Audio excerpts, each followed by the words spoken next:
Hello, friends, and welcome back to another episode.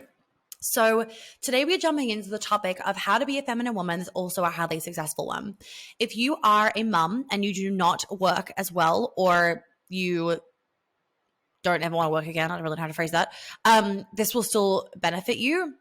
The reason why it will still benefit you is because you can kind of go into, you really dominate the household essentially. Sometimes being a mom, you're just fucking killing it. You're in your element, like you're doing your thing. You're looking after the kids. You're fucking managing the household.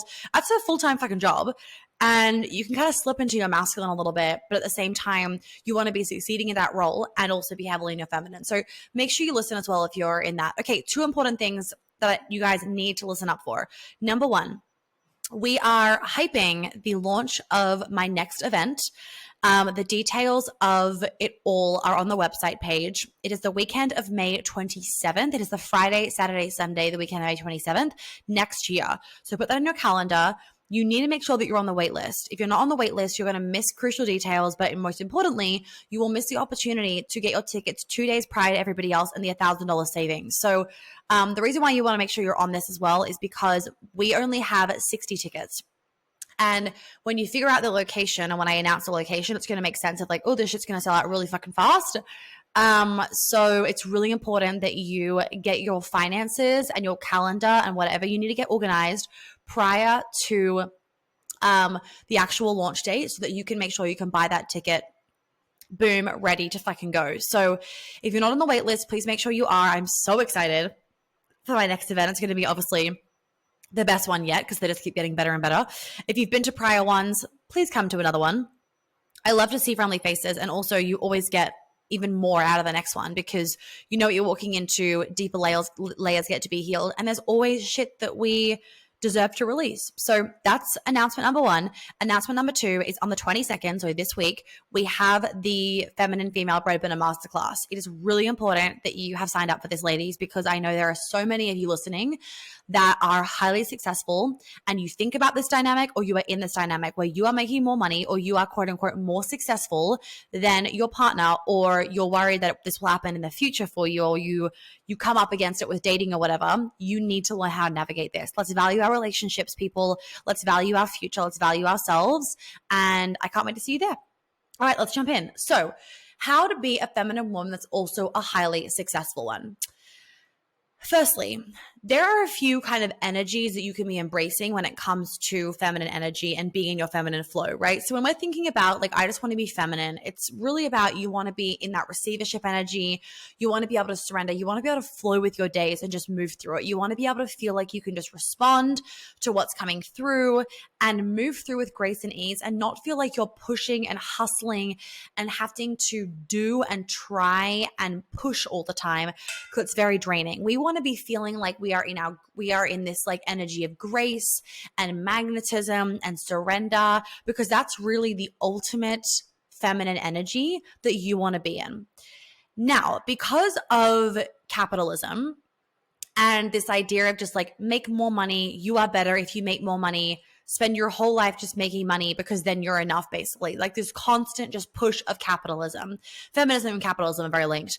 Anyway, what can happen because of that is that we really put this like or into this topic. Like I can be feminine or I can be really successful. I can be feminine or I can be a girl boss. It's just this or. And it doesn't help that like a lot of women don't understand how their hormones and their nervous system works and all that kind of stuff. So we're seeing these women that are just like killing it in the corporate world, burning themselves out beyond belief.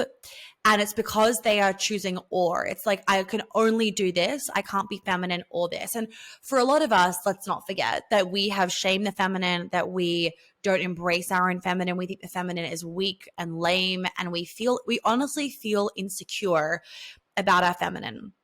If you think about it, like how many of you in school would label those cool girl qualities as kind of like, no, sorry, not label cool, like the things that you would label as cool girl qualities were really more masculine, right? Not being too emotional, like playing games, like being like, don't be too fucking artsy because then you're weird. Like wear a cool outfit, like don't be too girly, don't wear too much of a girly dress.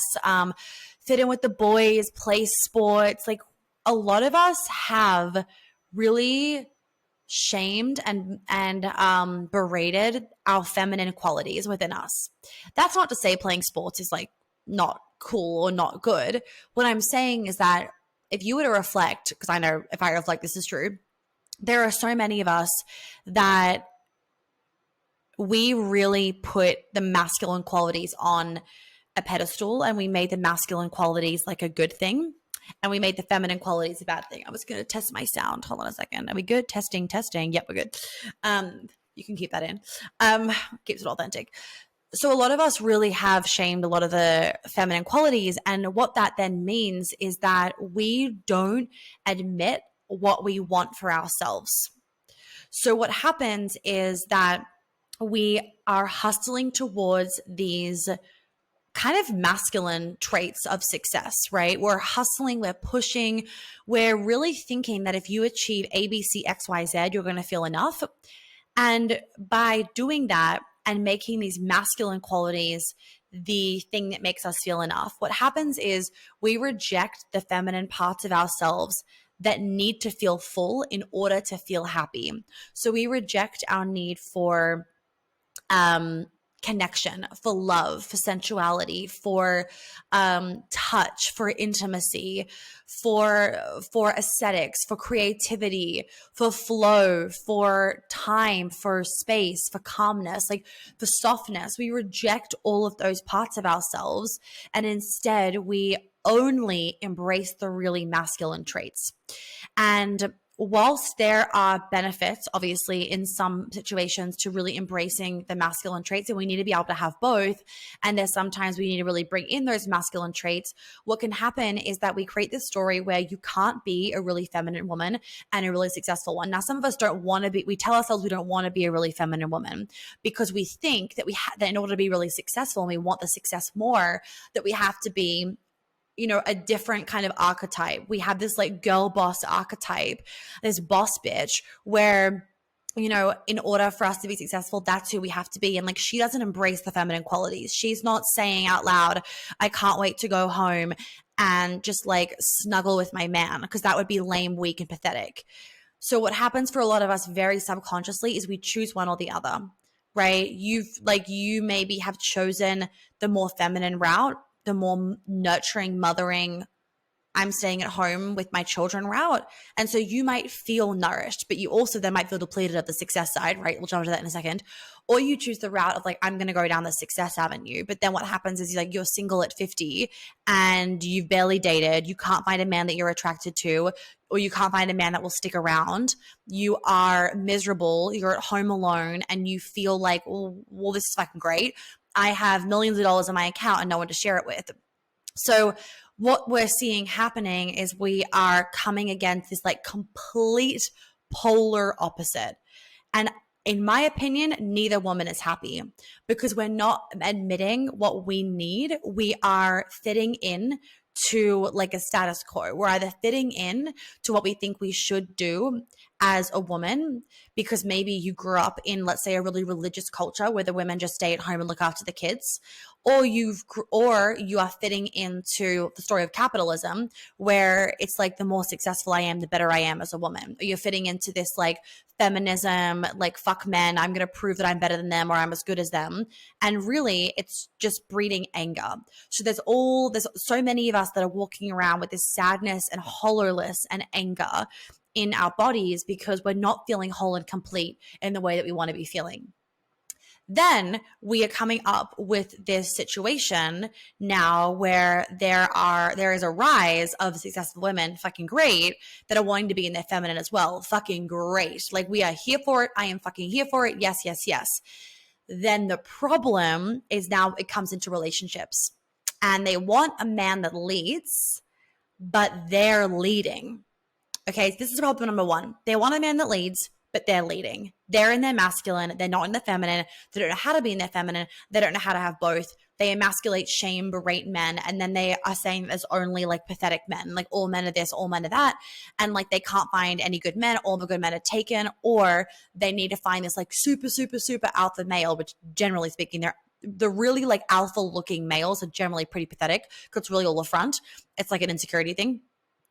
This is like generally speaking, and they are still feeling shit. So they are wanting to be more in their feminine. They have the success, but then they're feeling like, well, if I have all this success, now this is a problem. Like now their success and their money and their influence and their career or whatever is now a problem that they're coming up against with dating and relationships. So then it creates shame on their success. They feel shame about that level of wealth. They feel shame about their choices. They feel shame because they're hitting this point where they're like, I'm so fucking unhappy. I just want to be in my dream relationship, but now I can't have it because of all the success that I built over the last X amount of years, and I'm intimidating to men. I cannot tell you how many women think they are intimidating to men. So that's problem number one. Problem number two is that they get into a relationship without dating a guy, and they do want to be in their feminine. They know how to be in their feminine, but the money is becoming a problem. Because whilst they know how to be in their feminine, they don't know how to navigate the situation of, well, I really want him to be the provider, but I've made an exorbitant amount of money than he has, and I'm used to my quality of life, and I'm not willing to not settle, but like be at his quality of life. Let's say, for example, you make 7 figures a year. Let's do something more realistic. Let's say you make $500,000 a year. I know it's not realistic to like so many people, but I'm just saying this because like in corporate world, you could be highly successful and like that's very doable. So you make $500,000 a year. I know it's a lot of women that are corporate in here. That's why I'm saying this. You make $500,000 a year, and let's say he makes $150,000. That's still a fuckload of money. Someone that's making $150,000 a year. But to you, you are like, well, I'm used to the quality of life of $500,000 a year or $500K. So he wants to lead. He wants to be in his masculine, and he is masculine. And you want to be in your feminine. You want to receive, and you want him to lead and look after you. But then it's like, but then how the fuck does this work? Because of the money issue. And this is then the new problem that people are hitting up against, where they've got the whole feminine masculine thing down pat. They know where they want to be. They know they want to be feminine. They know they want to be masculine, blah, blah, blah. But then the money comes in of like, okay, well, how can he be the provider and the protector and X, Y, and Z if I'm the one making the money and I don't want to feel the burden if I have to make the money? I don't want to feel like I'm paying for everything. I don't want to feel like, you know, I want a certain kind of dress to be delivered to my door for a date night, but like he can't afford that because that'd be his whole month's paycheck, for example. Can you see how then there's this problem where then women are like, oh, this is still not enough. Like I need a man that makes even more money than me. And then men on the flip side are feeling like they are not enough. So it's exacerbating the stories that we are creating in our head because we are continuing to buy in to the idea of men have to make more money than us and that money is the means of providing and money is masculine. So then what happens is they break up and the same issue, just as an example, and the same issue keeps happening because they are wanting a modern situation, right, where she's successful and in her feminine, because in the 1930s that wasn't a thing, but they're wanting old school gender roles, let's just say, for want of a better word. And you guys know I'm here for gender roles, but we can't all buy into the old school gender roles because they don't work for all of us. Gender roles in and of itself are important because it takes a lot of pressure off the relationship. So we all know what we're doing, but only living out the old school gender roles isn't necessarily going to work for every relationship. Doesn't work for mine. As a lot of you would know, I make more money than my boyfriend, and I just bought a $2.6 million house. For us, his name's on the deed, but I'm the one that did the mortgage, and my name's on the mortgage. And let me tell you, I'm very much the feminine in my relationship. Just to paint a picture, I'm sitting here doing work, just like minding my business, doing my thing, and he walks up to my room, slams open my door. I mean, not slam, but like he opens my door like quite abruptly. I turn around and I'm like, what's about to happen? And he just walks straight for me into my office, grabs me, and just starts making out with me. And then he just leaves. And I'm like, and I'm just kind of like sitting here like, wait, what just like what happened? Cloud9, right? But But that's just like an example of like, I'm sitting here working. He was like working as well, but I'm sitting here working. I do make more money, but just like, I get to enjoy these little hints throughout the day. I know some people like that are not everyone's working at home, but I'm not saying that you have to work at home. What I'm saying is like, if I'm still enjoying these little hints throughout the day, not just at nighttime, not just having great sex at night, but if I'm enjoying hints throughout the day of always being in my feminine and him always being in his masculine, then you can have that too. You can have that too. And he is not, I've said this before, he's not like some masculine guy coach or whatever. He's not any of that. Like, he's just like a normal corporate dude that I met on a chairlift. Like, that's all it is. And so what I'm trying to share with you guys is a lot of us feel like it's not possible. It's not possible for him to really like always be in his masculine and me to always be in my feminine. Like, sometimes I'd be in my feminine, sometimes he'd be in his masculine. When it comes to money stuff, like, I'd be in my, like, oh, the woman would be masculine, he'd be feminine. And I'm like, no, that's not how it needs to be. And the reason why I'm saying no to this is because it's really all about communication and energy. And I know that's kind of weird for some people to be like, it's not about fucking energy, Monica, but it really is. Like, even for the guys listening, or even for your partner that you really want to like get a wraps of this topic, is when they understand the energy of feminine, masculine, and money, it will help them to also be like, wait, yeah, I can actually be the man and always be the fucking man, even if she's making more money.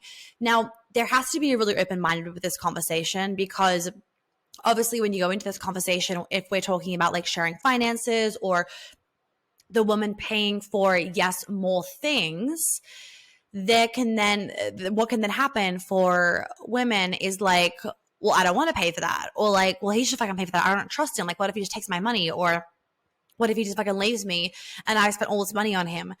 And this is where then that lack of trust comes in. So a lot of women, they actually don't have an open heart. They don't trust men. They don't trust their intuition. They don't trust their bodies, and they don't have boundaries. And that's where it then comes out in the unhealthy way, because it will come out with like snarkiness around money, for example. So when we heal the understanding of money, feminine energy, and masculine energy, that's great. And then the added layer is like, can you trust yourself? Like, ladies, do you trust yourself? Because if you do not trust yourself, you are not going to trust a man. And a lot of women don't trust themselves. A lot of people do not trust themselves. There has been a moment in their life where they have basically said, see, I can't trust myself. I make the wrong choices. I fuck myself over. I do the wrong things. I'm dumb. I'm whatever else it is. And they feel like they can't trust their body, their intuition, and themselves. So what happens is they project that onto other people.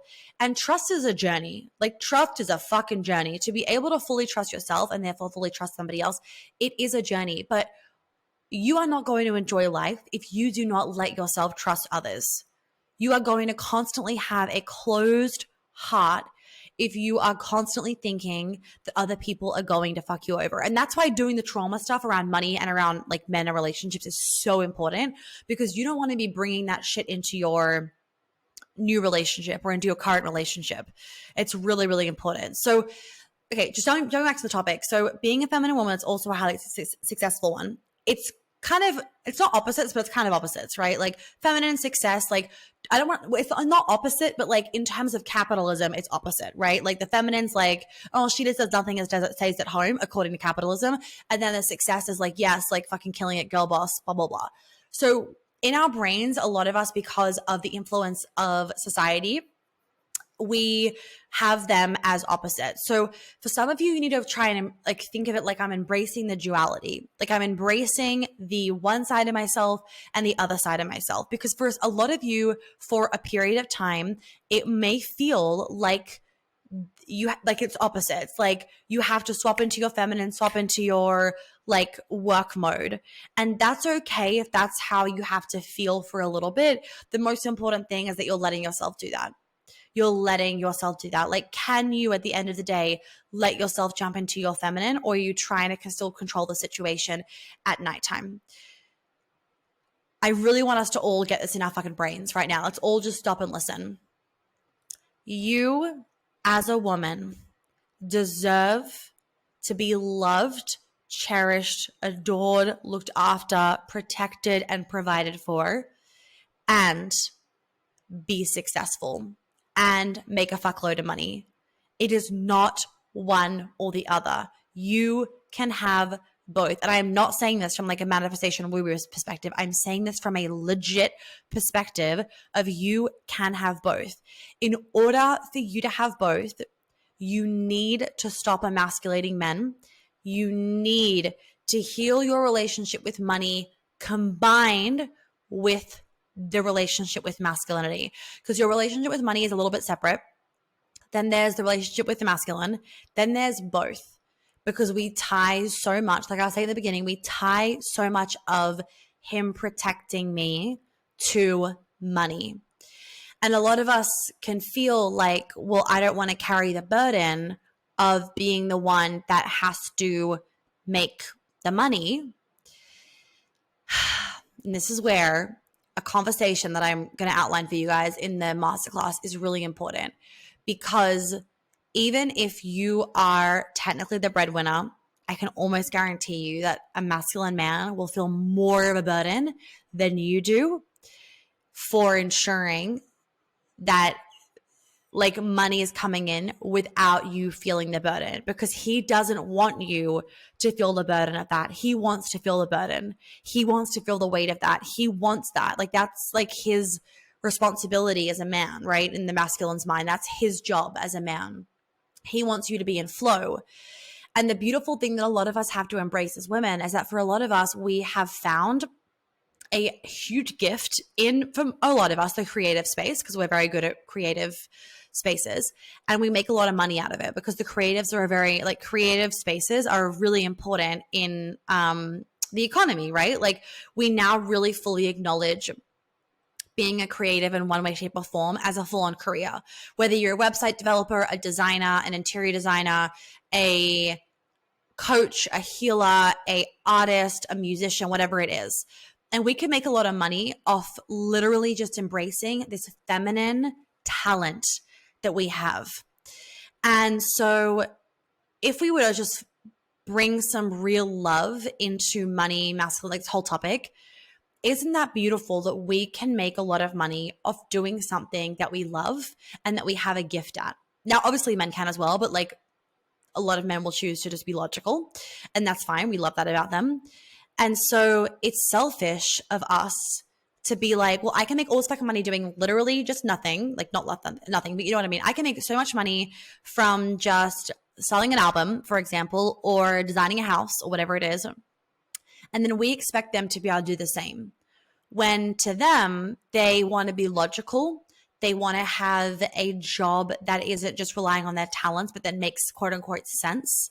That is, is safe, quote unquote, in that, you know, I have a contract for X amount of years. I get paid this much per day, blah, blah, blah.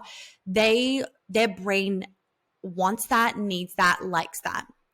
So if we are expecting them to make money the same way that a lot of us women make money, it's really unfair. And then coupled on top of that, a lot of us are emasculating men, we're shaming them, we're making them not feel enough. And then the conversation of money at home is awkward, is filled with shame and guilt and selfishness and not enoughness and X, Y, and Z that exacerbates the issue. And what it then does is it exacerbates your feelings of a woman of feeling like you being successful leads to problems. And a lot of women have this wound of, if the more money I have, the harder it is to date, the more successful I am, the more that men are intimidated by me, X, Y, and Z. And that wound will continue to get exacerbated and seen as true until you understand how to be a feminine woman and make a lot of money. Being in feminine leadership and having that grace and that magnetism and that radiance, a lot of us need to learn how to do that. A lot of us need to learn how to communicate with men, especially communicating about money with men. And it's not an easy thing. It really isn't an easy thing. And when we're living in a society where we're constantly being told to work harder, to push more, to hustle, the more successful you are, the more worthy you are, X, Y, and Z, for a lot of us women, it can feel really hard to just let go and be in our feminine. We are putting the pressures that we put on ourselves onto our partner. We are always feeling like we want more, more, more. And the greed of capitalism can link into the greed of our relationships if we're not careful. So coming back to our heart, coming back to our body, really having like empathy and grace and love and softness in your relationship and in your dating experience and in your future relationship, and having compassion and love and grace and softness and patience for men is really going to help you if you are if you want to be a feminine woman that's also highly successful. Like, stop going in with guns blazing onto first dates. Stop thinking that your success is the best thing about you. Stop showing off your success, like in a bad way, like not in a good, I mean in a good way, that's great, not in like a bad way. Like stop seeing your success as this is how I want to be validated, because so many women, they validate themselves based off their success. So they then portray it and like project it onto others because they want others to validate them for how successful they are. Ladies, start valuing yourself for your beauty as you are, your energetic, your mental, your emotional, your spiritual beauty. Because good fucking men aren't dating you and being with you for your fucking money, right? Good men. They want you. And so when you hide behind this facade of success and hustle and masculine armor, you're not allowing them to get into the core of you. You're not allowing yourself to be felt by them. It's not going to help the depth of your relationship or the depth of your dating experience. So I need to jump to a client call, but I'm going to wrap it up there. I didn't have any notes for this podcast episode, so I hope this made sense. I needed to get one done. I'm trying to like get a little bit ahead. I needed to get one done, and I had some time, and so I just decided that I would just channel through whatever needed to come through with this topic. I wrote the title out. That was it. So this is what came through. I hope that it spoke to a bunch of you. Let me know if it did. If you have any more questions about this topic, I would love to hear from you. Please send me a message. If you want more about this topic, and more importantly, like if you need help navigating you being the woman in the relationship where you're making more money, but you want him to be in his masculine and he wants to be in his masculine, you want to be in your feminine, you absolutely need to come to the masterclass that I'm hosting. The Feminine Female Breadwinner Masterclass will change your life. All the details, what's included, what it's covering, X, Y, and Z is on the website page, and men can come to it as well. If you scroll down a little bit on the page, you'll actually see the topics that I'm covering. So I would really urge you to just go and check that, skim it to see like, okay, this is what I'm going to get from it, and it's going to be really fucking helpful. So I would recommend for all of you guys to make sure you check that out and join us. Come live. It'll be fun. It'll be a vibe. I love doing these. The replay will be available if you can't join the live call. Just make sure that you obviously like buy your ticket beforehand so you get the replay. And I'm going to leave it there. I'm going to wrap it up. I have to get to this call, and I need to go to the bathroom and have a breather beforehand. So I hope this episode like spoke to you guys in some way, shape, or form. And I will see you on the next one.